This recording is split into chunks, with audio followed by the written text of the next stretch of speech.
देवशयनी एकादशी का महत्व। ब्रह्म वैवर्त पुराण में देवशयनी एकादशी के विशेष महात्म्य का वर्णन किया गया है।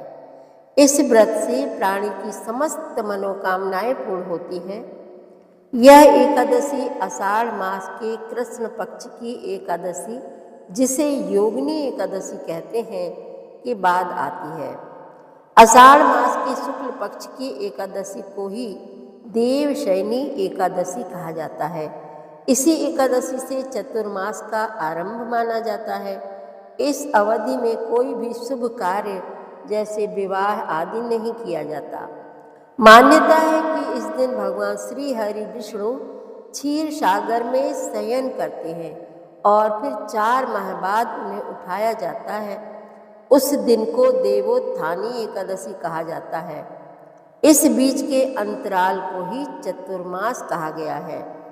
देवशयनी एकादशी को देवशयनी, महा एकादशी, थोली एकादशी, हरि देवशयनी, पद्मनाभा शयनी तथा प्रबोधिनी एकादशी भी कहा जाता है।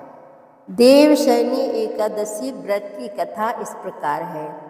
एक बार धर्मराज युधिष्ठिर ने कहा कि हे केशव, आषाढ़ शुक्ल एकादशी का नाम क्या है? इस व्रत के करने की विधि क्या है और किस देवता का पूजन किया जाता है? श्री कृष्ण जी कहने लगे कि हे युधिष्ठिर, जिस कथा को ब्रह्मा जी ने नारद जी से कहा था, वही मैं तुमसे कहता हूँ। एक बार देवर्षि नारद जी ने ब्रह्मा जी से इस एकादशी के विषय में जानने की उत्सुकता प्रकट की। तब ब्रह्मा जी ने उन्हें बताया कि सत्ययुग में मानधाता नामक एक चक्रवर्ती सम्राट राज्य करते थे। उनके राज्य में प्रजा बहुत सुखी थी, किंतु भविष्य में क्या हो जाए यह कोई नहीं जानता। अतः वे भी इस बात से अनभिज्ञ थे कि उनके राज्य में शीघ्र ही भयंकर अकाल पड़ने वाला है। उनके राज्य में पूरे 3 वर्ष तक वर्षा न होने के कारण भयंकर अकाल पड़ा। इस अकाल से चारों ओर त्राहि त्राहि मच गई। धर्म पक्ष के यज्ञ, हवन, पिंडदान, कथा, व्रत आदि में कमी हो गई। जब मुसीबत पड़ी हो तो धार्मिक कार्यों में प्राणी की रुचि कहाँ रह जाती है। प्रजा ने राजा के पास जाकर अपनी वेदना की दुहाई दी। राजा तो इस स्थिति को लेकर पहले से ही दुखी थे। वे सोचने लगे कि आखिर मैंने ऐसा कौन सा पाप कर्म किया है जिसका दंड मुझे इस रूप में मिल रहा है। फिर इस कष्ट से मुक्ति पाने का कोई साधन करने के उद्देश्य से राजा सेना को लेकर जंगल की ओर चल दिए। वहाँ विचरण करते करते एक दिन ब्रह्मा जी के पुत्र अंगिरा ऋषि के आश्रम में पहुँचे और उन्हें साष्टांग प्रणाम किया। ऋषिवर ने आशीर्वचनोपरांत कुशल क्षेम पूछा। फिर जंगल में विचरने व अपने आश्रम में आने का प्रयोजन जानना चाहा। तब राजा ने हाथ जोड़कर कहा, महात्मन, सभी प्रकार से धर्म का पालन करता हुआ भी मैं अपने राज्य में दुर्भिक्ष का दृश्य देख रहा हूँ।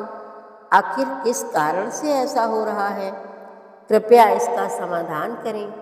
यह सुनकर महर्षि अंगिरा ने कहा, हे राजन, सब युगों से उत्तम यह सतयुग है।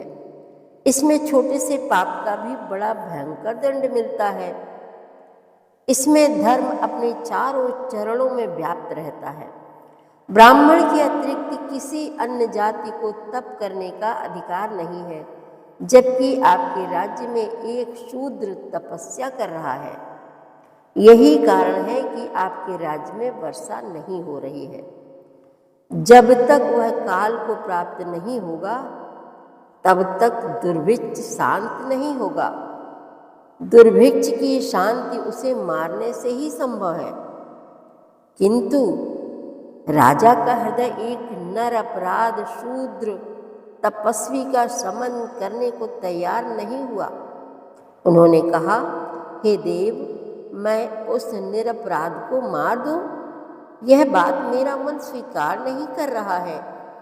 कृपा करके आप कोई और उपाय बताएं। महर्षि अंगिरा ने बताया, आषाढ़ माह के शुक्ल पक्ष की एकादशी का व्रत करें। इस व्रत के प्रभाव से अवश्य ही वर्षा होगी। राजा अपने राज्य की राजधानी लौट आए और चारों वर्णों सहित पद्मा एकादशी का विधि पूर्वक व्रत किया। व्रत के प्रभाव से उनके राज्य में मूसलाधार वर्षा हुई और पूरा राज्य धन धान्य से परिपूर्ण हो गया। ब्रह्म वैवर्त पुराण में देवशयनी एकादशी के विशेष महात्म का वर्णन किया गया है। इस व्रत से प्राणी की समस्त मनोकामनाएं पूर्ण होती हैं। इस बार देवशयनी एकादशी का व्रत 6 जुलाई 2025 रविवार को रखा जाएगा। व्रत का पारण 7 जुलाई को सुबह 5:29 से लेकर 8:16 तक किया जा सकेगा। जय श्री हरि विष्णु, जय श्री कृष्णा, राधे राधे।